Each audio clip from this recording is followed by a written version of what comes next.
tonight. More than 1 in 20 of us is likely to suffer a brain aneurysm in our lifetime. An aneurysm is a bulging, weak spot in the wall of an artery.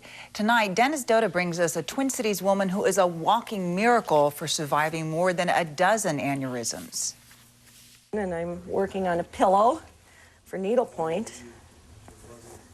To be able to do these kind of things, that's what I love doing. And I can still do them. You can't blame Barbara Ladd for being in awe of life's little gifts, because life gave her an enormous gift, a full recovery.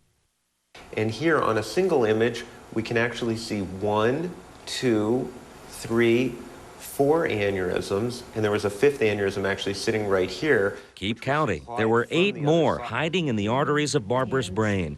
The largest looked like a water balloon on the verge of bursting. It is so thin, it's tissue paper thin. There were an unlucky 13 aneurysms in all, discovered only after blood seeping from an artery caused stroke-like symptoms. I was very sick. I've never been that sick before, and felt really odd, and I kept kind of going in and out of consciousness for a while. Because roughly 50% of patients die when a brain artery ruptures, every one of these bulging weak spots was a potential time bomb that had to be defused.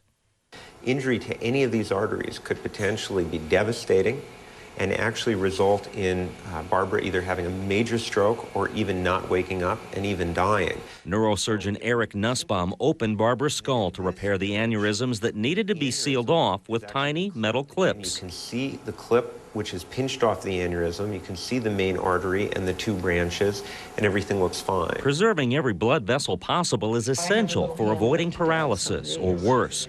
And no brain tissue was ever cut. Dr. Nussbaum accessed every artery he needed to, even one deep in the center of the brain, by gently parting its natural folds or cleavage planes. Yeah, I like that a lot. In 2 other procedures, Barbara's fate rested in the hands of interventional radiologist Mike Madison. He did his work through a catheter threaded up through a leg artery. He navigated the network of brain arteries by watching X-ray images on a fluoroscope. That'll coil up inside the aneurysm. His hardware, tiny coils of metal wire. And it fills it up with metal, so if blood can't get into the aneurysm, blood can't get out of the aneurysm. Over a period of months, scar tissue forms to make the arteries even more secure. When all is done, 13 lucky repairs show up on an X-ray of her skull. What you'll notice is that there are multiple little clips here, here, here, and here. In addition, she has little balls of coil here, here, here, and here. Healthies treated about 350 aneurysms last year, and Dr. Nussbaum says their team approach of a microsurgeon and an interventional radiologist really sends patients out of this room with the best chance of total recovery. Wow, look at that. We showed Barbara some videotape we took at her procedure. That is just amazing. See if we can get that tail to do something. My biggest fear, quite frankly, is that I wouldn't be myself when it was all done. I feel so lucky to be here.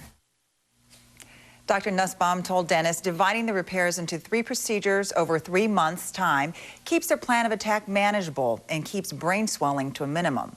By the way, thanks to the skilled doctors, Barbara is looking forward to celebrating her 25th wedding anniversary with a Caribbean cruise.